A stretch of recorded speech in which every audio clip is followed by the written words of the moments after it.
இந்த வீடியோவில் நம்ம சிக்கன் சால்னா எப்படி பண்ணுறதுன்னு பார்க்க போகிறோம். இதுக்கு தேவையான பொருள்னு பார்த்தீங்கன்னா பட்டை, கிராம்பு, ஏலக்காய், கல்பாசி, அன்னாச்சி பூ இதெல்லாமே எடுத்துக்கோங்க. அது போக வெங்காயம், பச்சை மிளகாய், தக்காளி.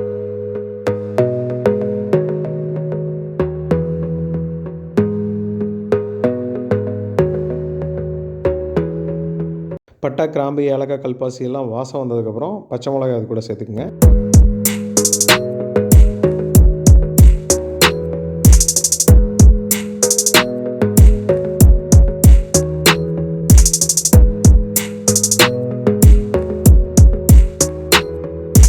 வெங்காயத்தை நல்லா வணக்கிட்டு லைட் ப்ரௌன் கலர் வர வரைக்கும் பண்ணுங்கள். அதுக்கப்புறமா நீங்கள் இஞ்சி பூண்டு பேஸ்ட்டு போட்டிங்க அப்படின்னா உங்களுக்கு சட்டியில் அடி பிடிக்காமல் உங்களுக்கு பண்ண முடியும்.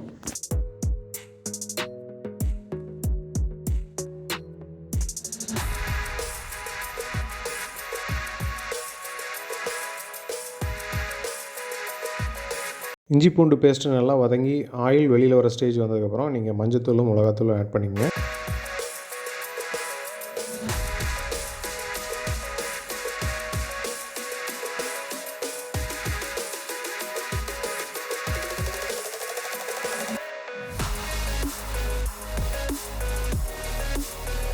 அப்புறம் மல்லித்தூள் ஒரு டேபிள் ஸ்பூனும், கறி பவுடர் ஒரு டேபிள் ஸ்பூனும் ஆட் பண்ணிக்கங்க. கறி பவுடர் வீட்டில் அரைச்சிருந்தாலும் ஓகே, இல்லை எந்த கம்பெனி மசாலாவாக இருந்தாலும் ஓகே.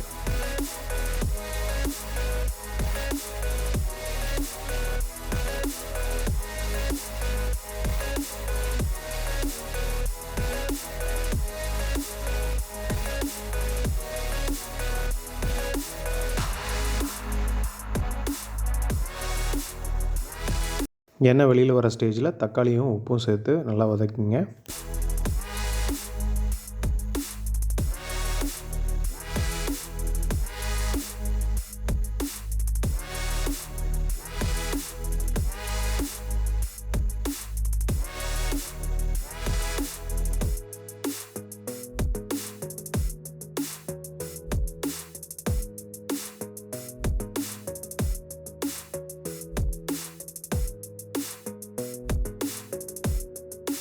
தக்காளி நல்லா வதங்கினதுக்கப்புறம் தேவையான அளவுக்கு தண்ணி சேர்த்துக்குங்க.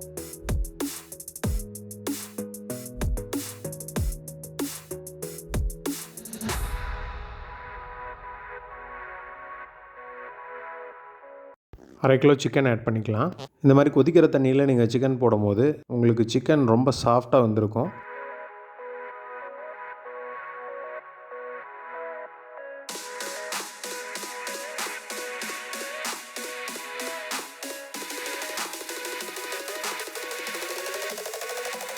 சிக்கன் வந்ததுக்கப்புறம் கடைசி ஸ்டேஜில் ஒரு 15 பல் பூண்டு எடுத்துக்கங்க, அரை மூடி தேங்காய் எடுத்துக்கங்க, அரைச்சி இதில் ஊற்றிடலாம்.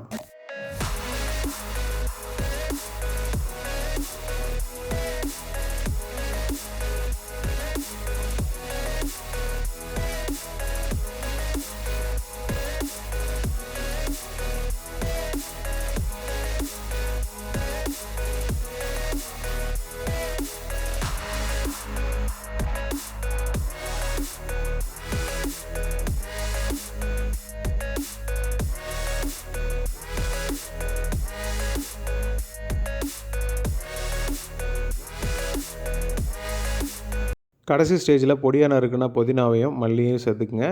கூடவே பெப்பர் பவுடரும் சேர்த்துட்டு கொதிக்க விடுங்க. சூப்பரான டேஸ்டியான சிக்கன் சால்னா ரெடி.